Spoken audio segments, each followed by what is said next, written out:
If you're watching this video, then you've for sure heard about omega-3 fatty acids before. Some people say they're the most important thing in the world. Other people say they don't matter. What's the real truth? Well, that's what we're going to talk about in our podcast today. We're going to dive into what omega-3 fatty acids are, what they're used for, and what their real health benefits are. So let's get started. So first things first, let's talk about the basics, right? So let's start with the fundamentals.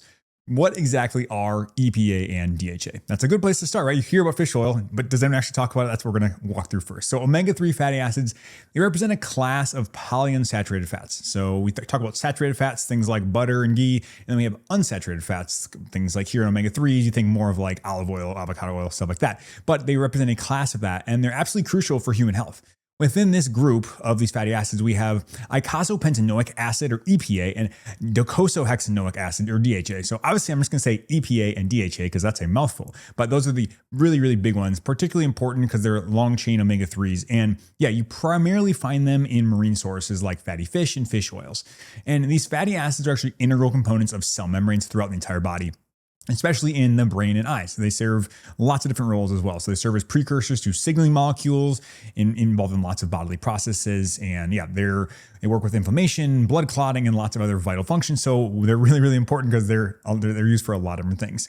And their importance is underscored by links to numerous health benefits as well, including cardiovascular health, brain function, eye health, joint health, maybe proper fetal development as well, lots of things. So there's lots of stuff going on. And while your body can technically try to make EPA and DHA from shorter omega-3 precursors like alpha-linolenic acid or ALA, which come from predominantly plant sources, the conversion process is pretty inefficient in humans. So it's really hard to get this number. So obtaining adequate amounts of these EPA, DHA directly from your diet is probably going to be more beneficial and actually going to get you the levels that you actually need. And however, despite widespread public interest in scientific investigation, there's a lot of confusion around omega-3 fatty acids. You'll hear questions constantly about the appropriate dosage, the validity of various health claims out there. What are the best sources? What are the risks? There's lots of things to talk about, and that's why we're doing this here.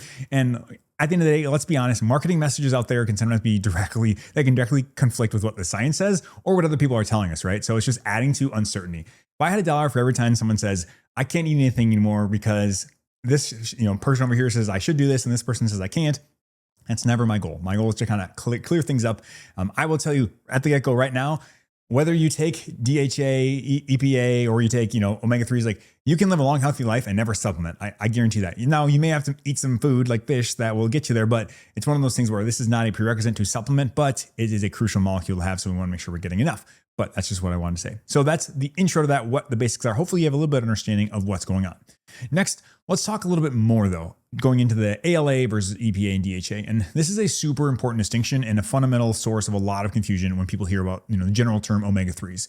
It's really critical to understand and distinguish between plant-derived ALA and the marine-derived EPA and DHA. So ALA is an essential fatty acid, meaning your body can't make it, and therefore we must obtain it from our diet, right? So essential means we got to have it, but we don't make it, so we got to get it. However, its conversion to the larger change, like we talked about the EPA and particularly DHA, it's really limited in humans. Hard to do. Studies consistently highlight there's a low conversion of this. It's very hard. So as a result, relying solely on ALA-rich foods like flax or chia seeds, it's unlikely to significantly raise your EPA and DHA, to the levels that we want them for healthy, living. So eating just these foods, like a lot of times people say chia seeds are great in omega-3s.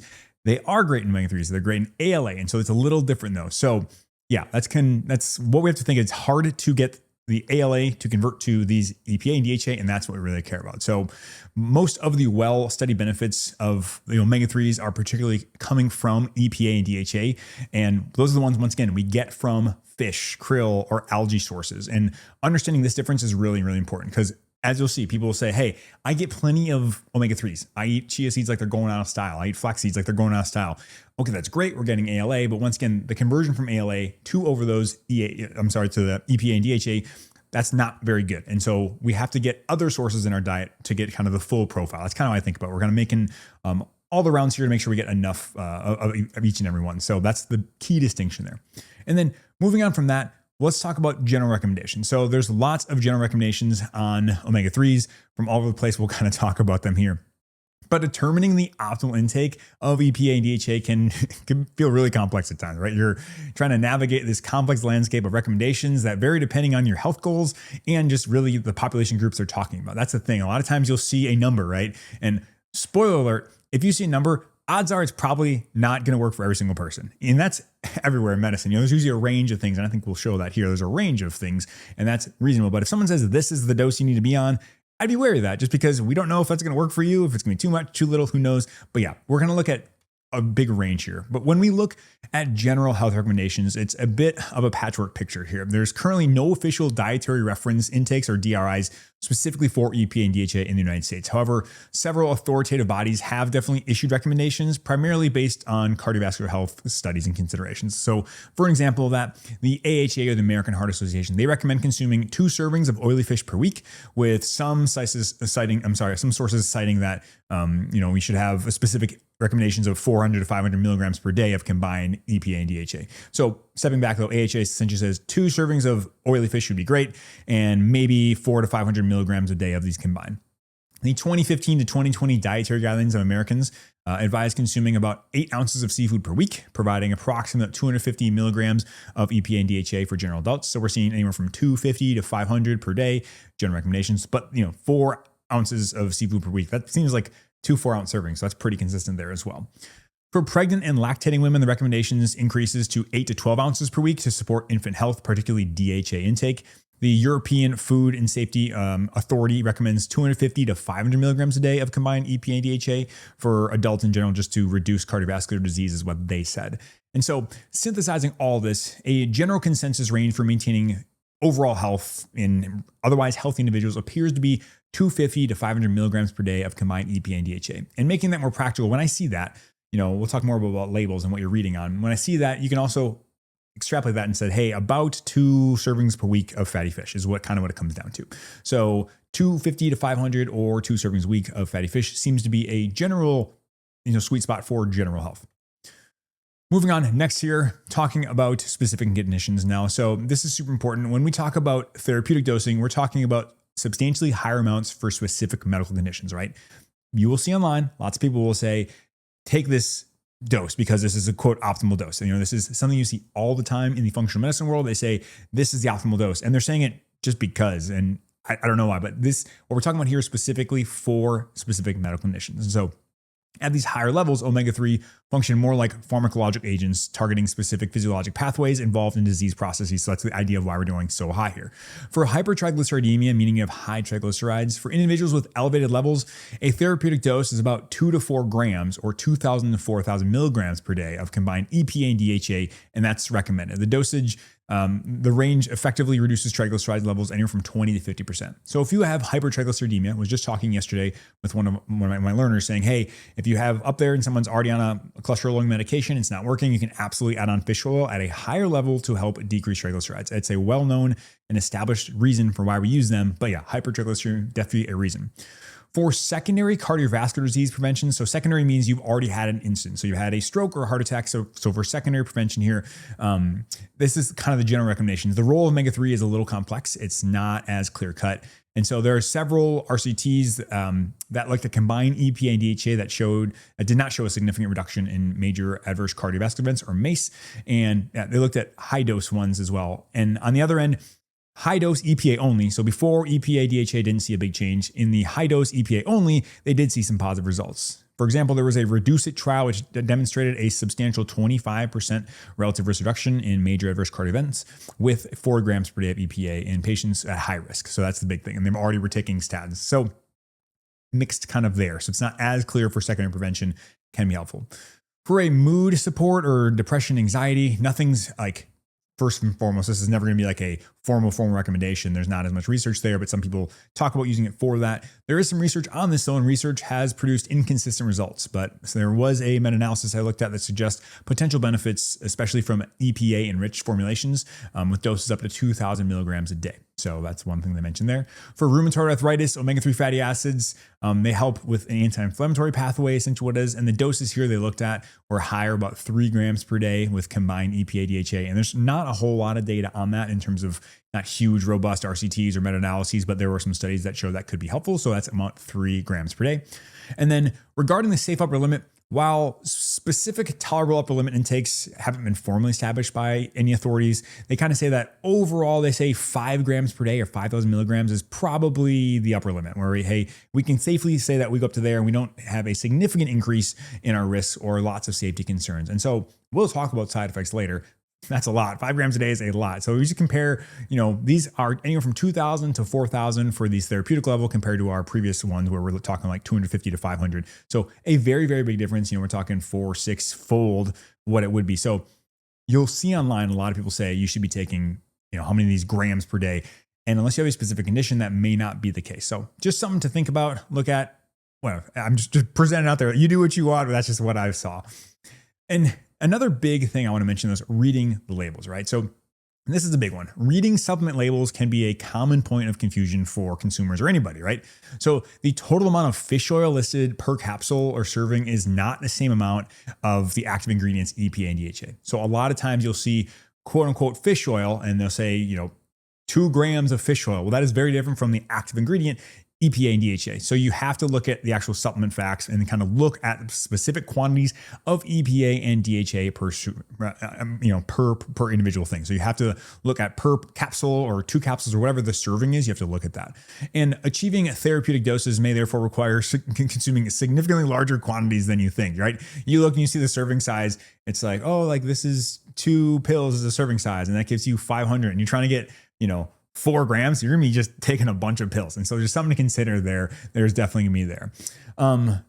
Some supplements are more concentrated, so you have to, once again, look at it. Some contain up to 90% EPA and DHA, which does reduce pill burden, but you really have to look at it. The FDA does prohibit certain nutrients content claims like high in EPA and DHA, though, because no official daily value has been established. So if someone's saying it's high in this, what's high, who knows? We're kind of making up. And I think, once again, this really reinforces the importance of focusing solely on the specific milligram amounts of EPA and DHA on the supplement facts panel. So you're looking at that. That's the most important thing.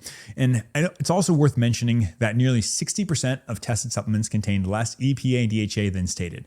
And the majority required more than 1 capsule to provide 80% of the daily requirement, underscoring the need for your due diligence. And that's a common theme we see over and over and over again, is that supplements can pretty much do whatever they want. They can go out there and there's no real testing for purity, for concentration. And that's like the biggest thing with supplements. That's why when you do get a pharmaceutical grade, you know exactly what you're getting, which is helpful. And I know everyone's like, oh, pharma. The one thing is like we have at least standards there that like we know what we're getting, where supplements, and I'm not saying that's no supplements. There's definitely reputable supplement brands out there. But the biggest thing, you have to ensure that you're getting a reliable and safe supplement and working through a supplement company. So there's other resources, things like LabDoor you can look at and kind of find ones that actually match, because they've actually, some supplement companies will do this on their own. They'll pay for it to get tested to say, hey, look, we actually do this in the right way. And that's the kind of company you want to look for. And however, though, to make things a little bit easier, here's a quick summary of the EPA DHA intake recommendations we've discussed previously. So general health, 250 to 500 milligrams per day of combined EPA and DHA. Pregnancy, the normal dose, so 250 to 500 plus an additional 1 to 200. So anywhere from looking at 350 up to 700. Hypertriglyceridemia, 2 to 4 grams or 2,000 to 4,000 milligrams per day of combined EPA, DHA, or EPA only.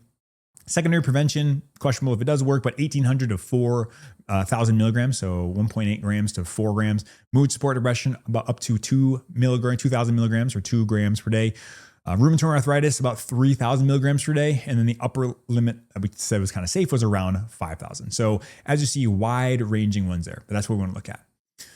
Next, let's evaluate the evidence of the actual health benefits. So we do want to talk about this. I just mentioned the dosing of there because that's what it is. Now we kind of go into this a little bit further. So I want to get kind of into the nitty gritty, the actual health benefits of this, because there's claims that they can do everything, right? From improving your cognition to reducing your risk for a heart attack, all those things. So the supporting evidence, though, really varies quite a bit across these different health outcomes. So I want to talk about that. When it comes to cardiovascular health, triglyceride lowering, it's pretty good here. The evidence is pretty strong.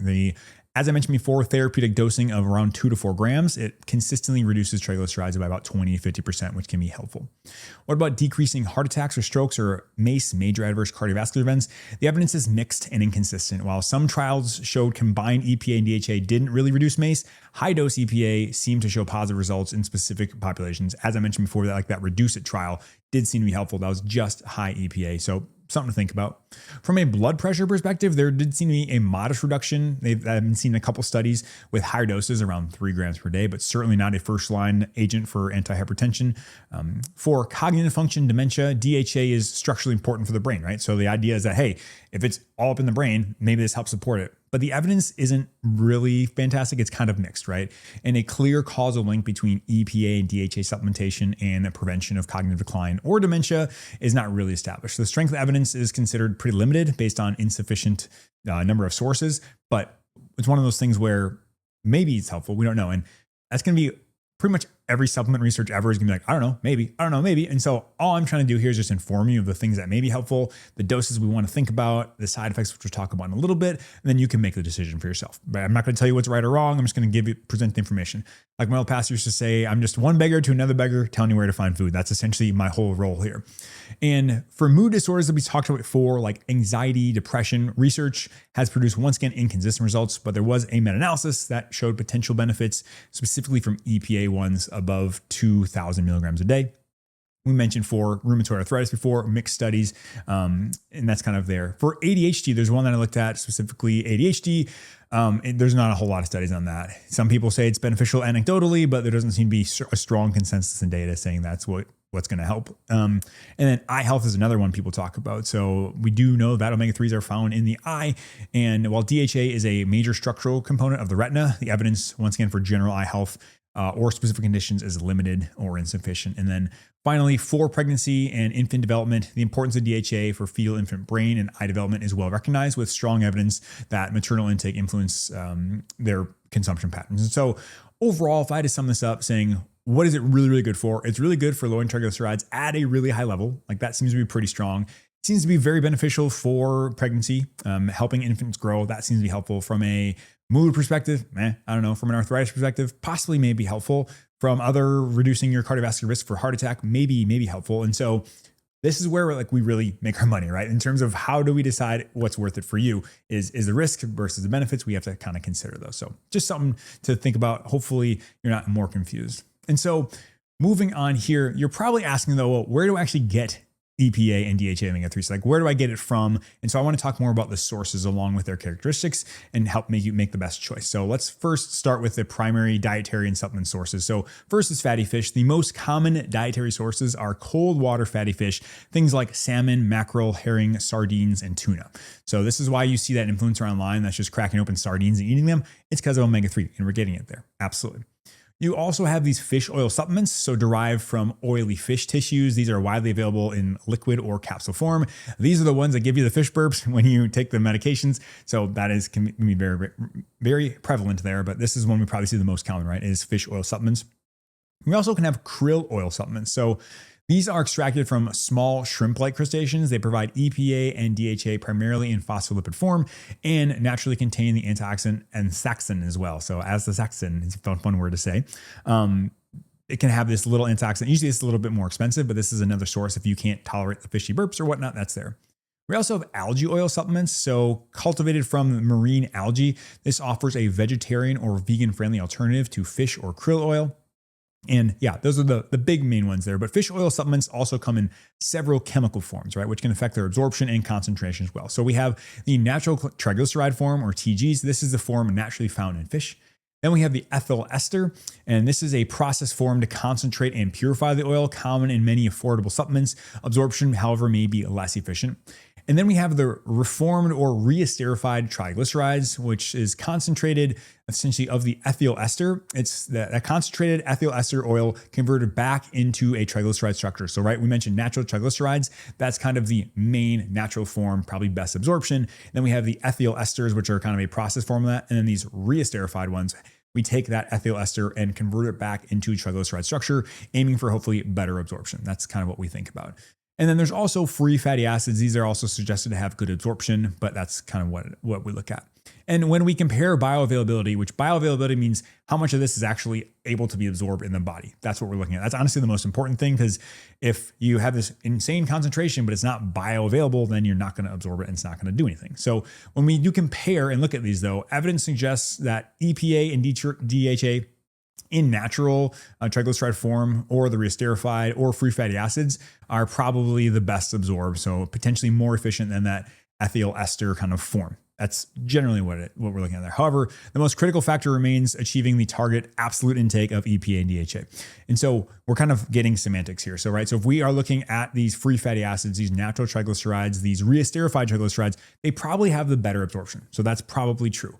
But overall, it seems that the most important thing is just the amount of DHA and EPA you're getting. So the ethyl ester form is probably going to be a lot cheaper. And as long as it has enough, that's probably going to be the most important thing. So that's kind of what we're looking at there. The most important factor is that. And it's really important to reiterate here as well the distinction between plant-based ALA and versus preformed EPA, DHA, ALA, like I said, found in flax seeds and chia seeds, walnuts, certain vegetable oils. It's a precursor to these EPA and DHA, but it's very bad at converting to that. So relying solely on ALA sources, probably not going to get you where you need to be specifically. So that's just why we're mentioning. And so if you do eat a vegetarian or a vegan dietary pattern, so looking for algae oil or something that might be helpful to kind of get that additional EPA and DHA that you're not getting. And then a common question that pops up about wild versus farm fish. So especially salmon, right? We talk about how the salmon is raised. Is it in the ocean, or is it in the stream, or is it in a farming, stocking kind of farm? That's what we're looking at, and it may affect their omega-3 content. However, there's not the sources that I've seen. I didn't do an enormously deep dive on this. I apologize. It is kind of hard to pick out, right? So it didn't contain specific information or comparative data addressing a lot of these questions. So we do know that wild salmon generally has higher omega-3 levels, while farm salmon typically is a little bit lower, but it really depends on their feed, right? So, but properly fed salmon, even in a farm setting, could potentially still be a good source of omega-3s. So I'm not saying it's not, but yes, you probably will have a better ratio with wild caught than farm. So that's kind of what it is. And I've done a lot here on this slide. I apologize, but let's summarize kind of different omega-3 sources in a quick comparison. So fish oil, there's those three different kinds, right? So we have the pure triglycerides, the ethyl ester, and then the reesterified version. These provide EPA and DHA, kind of both, usually medium to high concentration. Cost can be low to high depending on what's going on, but that's there. Krill oil, once again, does provide our EPA and DHA, but they're bound to phospholipids, and usually it's a lower to medium concentration, but a higher cost.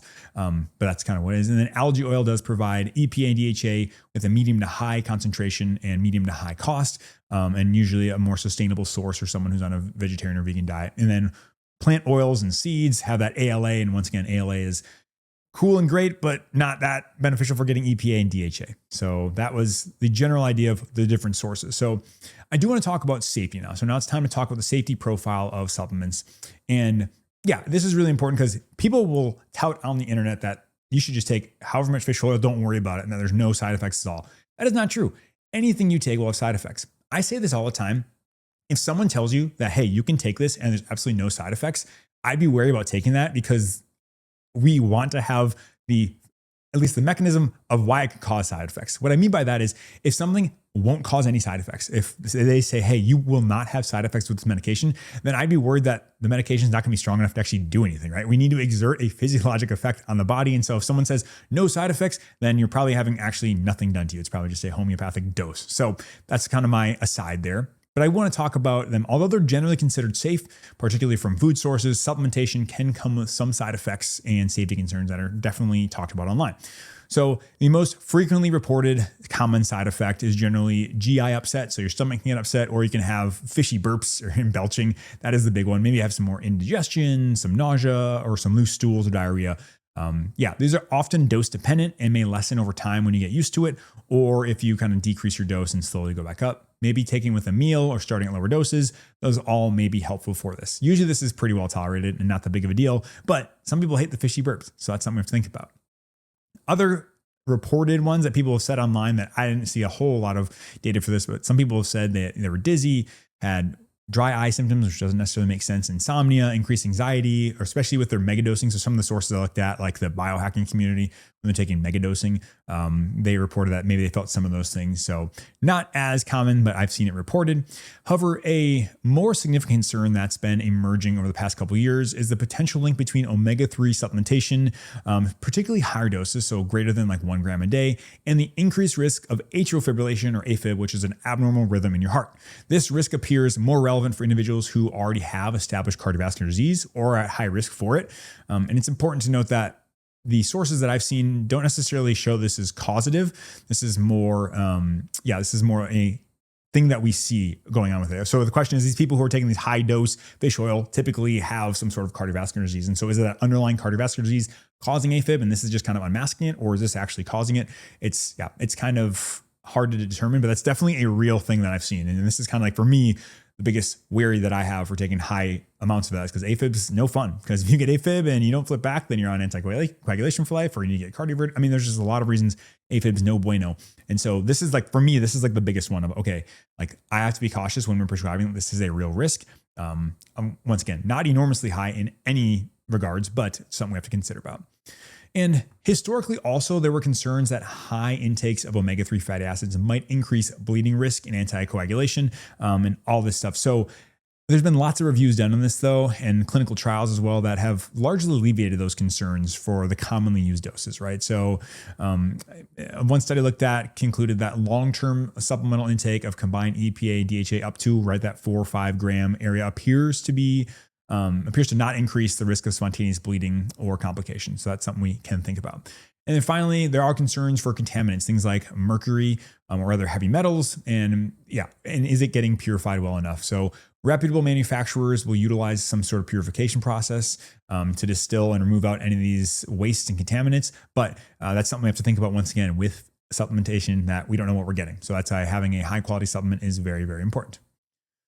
Next, I do want to talk about that just for a second, is the purity, sustainability, all that stuff. So beyond the type and dose of omega-3s, other things we talk about is the sourcing and consideration, because some people that is important for them. So the common assumption is that all omega-3 supplements are the same, and that is definitely a misconception. So let's talk about oxidation and rancidity. So when something gets rancid, that's gross, or it gets hot and exposed, and it's just like, oof, fish is rancid. That can happen here as well. So EPA and DHA are susceptible to oxidation. So when you're exposed to air, and when you have exposure to heat, light, or air, it can lead to this oxidation. And these oxidized oils not only lose some of their health benefit, but may be harmful. And you can have rancidity where it's just disgusting.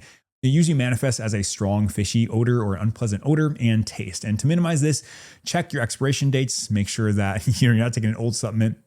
I recommend storing properly in a cool, dark place, refrigerated if it's a liquid, and then also smell the product before you take it. And look for products with antioxidants as well, like vitamin E may be helpful, and other antioxidants. That's something you can think about. And the big thing though is, like, you can't just say, if you read a label and it says like, oh, it's with vitamin D antioxidants, it can't be rancid. Like, I don't believe that. So the biggest thing is independent third-party testing is really, really important. And a lot of times this is going to be the critical component for assuring quality is happening, right? So a lot of times there are actually some organizations like the International Fish Oil Standards, the IFOS.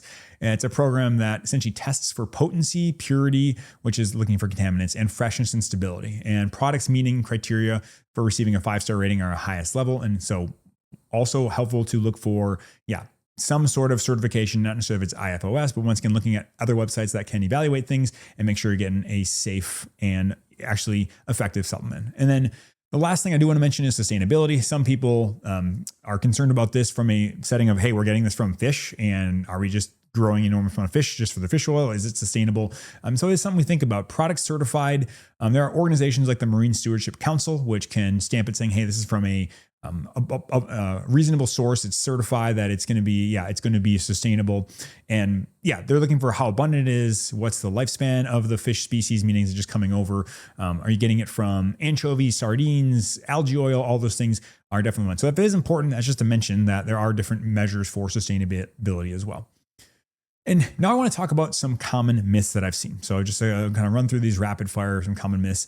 The biggest thing that I see all the time is that I get enough EPA and DHA from my diet, I don't need to supplement. And the reality is, for most individuals in a typical Western diet, you're probably not doing it. The average daily intake falls significantly short of recommended levels, and relying solely on ALA-rich foods and plants is insufficient. So it's not to throw shade at anybody, but unless you're making a sustained, like actually real intentional effort to get fish in your diet per week, you're probably not getting enough EPA and DHA. So that's like the big myth. Like, oh, if I eat a well-rounded diet, I'll be fine. Yes, you will be if your well-rounded diet includes fatty fish at least twice a week. So that's just what we think about.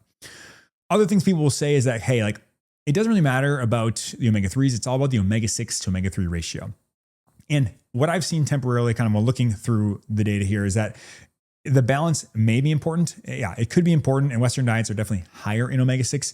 Focusing solely on the ratio might be misleading, and a good way to at least try to correct that and think, oh, hey, like what's the more important thing is getting sufficient EPA, DHA. Like a lot of times, and this is just kind of my aside, like Jordan Rennicke aside, is a lot of times our ratios are probably off because we don't eat omega-3s, right? So you got to like eat more to improve the ratio. So for me, it's much more important to focus on like getting the actual recommended amount of omega-3 and EPA and DHA. And if we have that, I then think we should probably be good. Like, am I going to check these ratios on people? Like, no, I'm probably not, because I don't think it's important. However, if you want to check on it, like if you really want to look into it, first I would like make sure we're hitting the baseline, right? Like, are you hitting at least twice a week of this, or are you taking a supplement?